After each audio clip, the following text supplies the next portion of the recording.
David, the youngest boy. 8 brothers standing in a row. The youngest boy at the end of the row is David.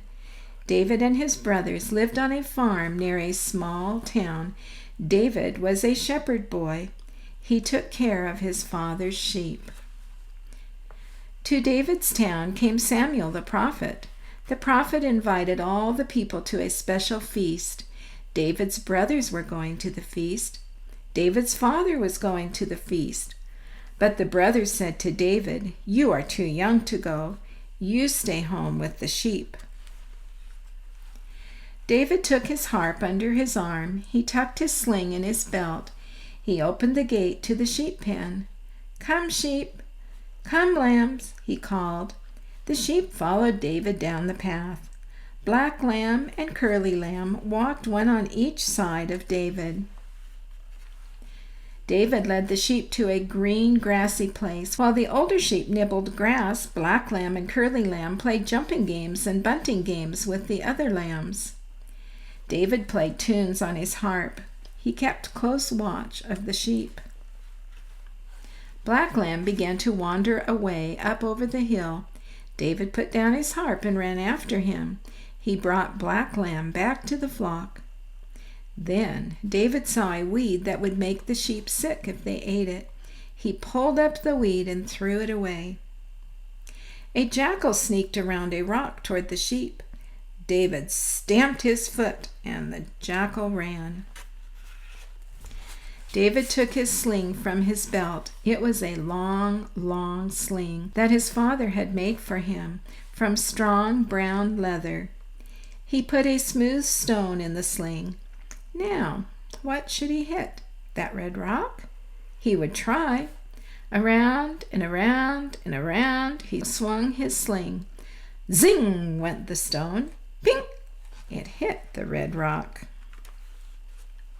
David put another stone in his sling. He would aim for that round black hole in the tree. Around and around and around he swung the sling.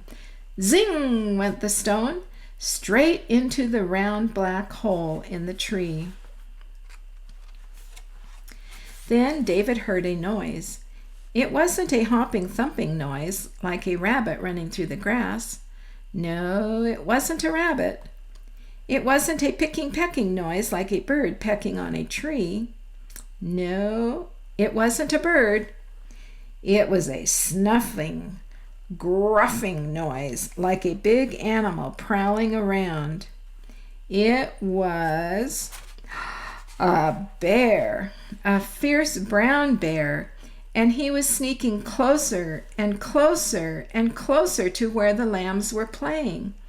The bear crept up behind a bush, ready to snatch Curly Lamb as she ran by. Quickly, David put a stone in his sling. He ran straight toward the bear. Around and around and around he swung the sling. Zing went the stone. It hit the fierce brown bear. The bear fell dead. David picked up frightened little Curly Lamb and carried her in his arms. Black Lamb kept close by his side. "Come, sheep, come, lambs," called David, and he led them to a place where they would be safe. While the older sheep nibbled the new green grass, Black Lamb and Curly Lamb again played jumping games with the other lambs, and David played tunes on his harp. Now, while David was watching the sheep, Samuel the prophet made ready the feast. David's father was at the feast. David's brothers were at the feast. Before they sat down to eat, the prophet said to David's father, "Have your boys walk before me one by one. Today, God will choose one of them for something very special." David's oldest brother walked before the prophet. "No, it's not this boy," said the prophet. The next oldest brother walked before the prophet. "No, it is not this boy," said the prophet. And then the next oldest brother walked before the prophet. The prophet shook his head. "No, it is not this boy."